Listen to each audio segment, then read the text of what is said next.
teman-teman semuanya, kembali lagi bersama saya Zinda Lestari.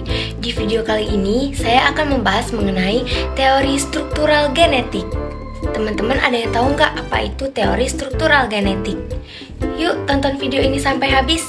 Perlu kita ketahui bersama bahwa orang yang dianggap pertama kali sebagai peletak dasar mazhab genetik ialah Hippolyte. Ia merupakan seorang kritikus sekaligus sejarawan asal Prancis, kemudian dikembangkan oleh seorang sosiolog asal Prancis yang bernama Lucien Goldman.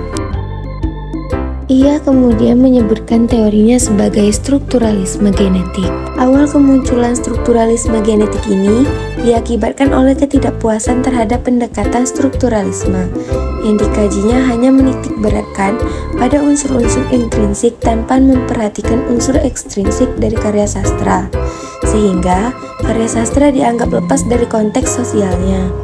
Jadi, dapat disimpulkan bahwa pengertian strukturalisme genetik adalah analisis struktur yang memberikan perhatian kepada asal-usul karya, serta mengaitkan karya sastra tersebut dengan pengarangnya, yaitu dari struktur dan sudut pandang pengarang sebagai pencipta karya tersebut.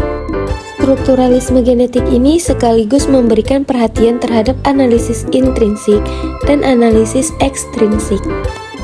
Lalu, bagaimana sih cara penerapan teori ini dalam menganalisis suatu karya sastra? Baiklah, kita akan mencoba menganalisis suatu karya melalui teori strukturalisme genetik. Untuk itu, saya mengambil salah satu lagu dari seorang musisi terkenal Indonesia, yaitu Iwan Fals yang berjudul Tikus-Tikus Kantor. Sebelum kita memasuki pembahasan mengenai analisis lagu Tikus-Tikus Kantor, ada baiknya kita mengenal dulu siapa sih sosok Iwan Fals ini. Iwan Fals memiliki nama asli Virgiawan Listanto yang lahir pada tanggal 3 September 1961. Ia merupakan seorang penyanyi, musisi, pencipta lagu, dan kritikus yang menjadi salah satu legenda Indonesia. Memiliki genre musik yang bergenre rock, pop, dan masih banyak lagi, serta lirik-liriknya yang menceritakan tentang masa-masa kelam era 1970-an hingga 1980-an di bidang politik. Masa kecil Iwan dihabiskan di Bandung, kemudian ia pernah tinggal di Jeddah, Arab Saudi selama 8 bulan. Bakat musiknya semakin terasa di saat ia berusia 13 tahun. Iwan banyak menghabiskan waktunya dengan mengamen di Bandung.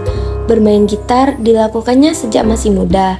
Bahkan ia mengamen untuk melatih kemampuannya bergitar dan menciptakan lagu.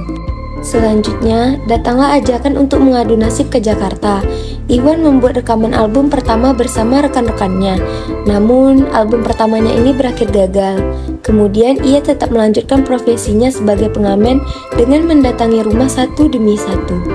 Nah, melalui album Sarjana Muda, ternyata banyak diminati oleh masyarakat, sehingga Iwan mulai banyak mendapatkan tawaran menyanyi, dan ia juga sempat masuk ke dalam televisi pada tahun 1987.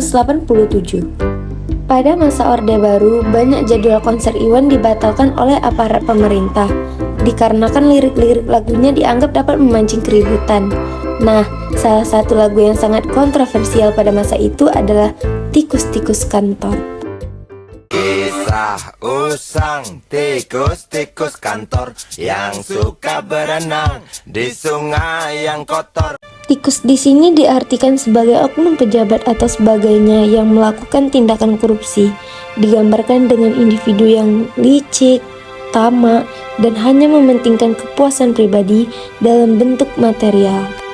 Lagu ini secara umum menjelaskan tentang perlawanan terhadap korupsi yang sangat marak terjadi di Indonesia.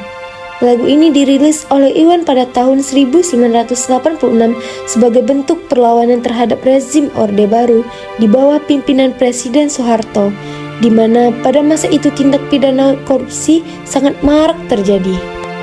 Dalam lirik lagu Tikus-Tikus Kantor yang kita amati, ada dua hewan yang dijadikan sebagai simbol, yaitu tikus dan kucing. Tikus di sini memiliki arti manusia yang merugikan banyak orang, sedangkan kucing manusia yang membasmi para tikus. Nah, selanjutnya kita akan membedah lirik lagu dari Tikus-Tikus Kantor serta mengetahui makna pada lirik-lirik tersebut. Kisah usang tikus-tikus kantor yang suka berenang di sungai yang kotor. Kisah usang tikus-tikus berdasi yang suka ingkar janji lalu sembunyi di balik meja teman sekerja, di dalam lemari dari baja. Sifat-sifat tikus yang digambarkan dalam lirik tersebut menunjukkan pada para pejabat yang bekerja pada sebuah instansi pemerintah yang suka melakukan korupsi atau sebutan lainnya koruptor. Para pejabat suka ingkar janji dan menutup keburukannya dengan bersembunyi. Bahkan mereka saling tuding melemparkan kesalahan dengan sesama teman sekantornya. Kucing datang, cepat ganti muka, segera menjelma, bagai tak tercela. Masa bodoh, hilang harga diri, asal tak terbukti, tentu sikat lagi. Kucing atau para lembaga yang memberantas korupsi dikatakan memiliki muka dua dalam artian munafik. Mereka mudah berganti-ganti sifat, mereka tidak selalu bersih, dan mereka juga mudah tergiur terhadap sogokan dari para pelaku koruptor.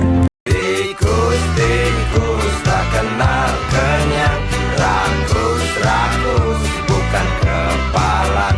Otak tikus memang bukan otak udang, kucing datang, tikus menghilang. Kalimat-kalimat itu merefleksikan bahwa para koruptor tidak pernah merasa puas dengan hasil korupsinya. Mereka selalu merasa kurang dan selalu ingin melakukan tindak korupsi tersebut.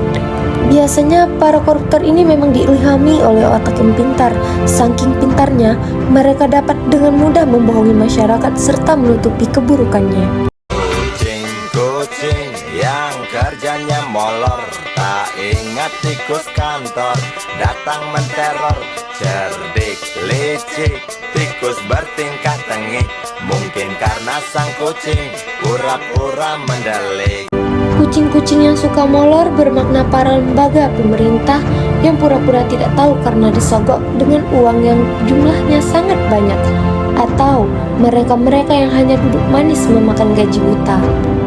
Tikus tahu sang kucing lapar, kasih roti, jalan pun lancar. Memang sial sang tikus teramat pintar, atau mungkin si kucing yang kurang ditatar. Lirik ini memiliki arti para koruptor tahu bahwa para lembaga pemerintah membutuhkan uang, sehingga mereka dengan senang hati memberikan roti yang bermakna uang demi terbebas dari jerat hukum mereka. Nah, teman-teman semuanya, secara garis besar lagu ini memiliki makna dan pesan yang sangat dalam bagi bangsa Indonesia. Dalam peringkat dunia, Indonesia merupakan negara dengan tingkat korupsi yang sangat tinggi. Korupsi atau mencuri uang adalah tindakan kejahatan yang menyengsarakan rakyat karena menyalahgunakan uang hanya untuk kepentingan pribadi. Negara Indonesia adalah negara yang memiliki kekayaan sumber daya alam dan sumber daya manusia yang berlimpah. Namun, masih banyak saja tikus-tikus kantor yang berkeliaran, serta kucing-kucing yang hanya suka molor. Semoga kedepannya Indonesia bisa terbebas dari para tikus-tikus kantor atau para koruptor yang hanya menginginkan uang rakyat, serta para lembaga yang hanya suka memakan gaji buta. Mungkin cukup sekian dulu video dari saya. Jika ada kesalahan dalam penyampaian, mohon maaf. Sampai jumpa di video berikutnya ya.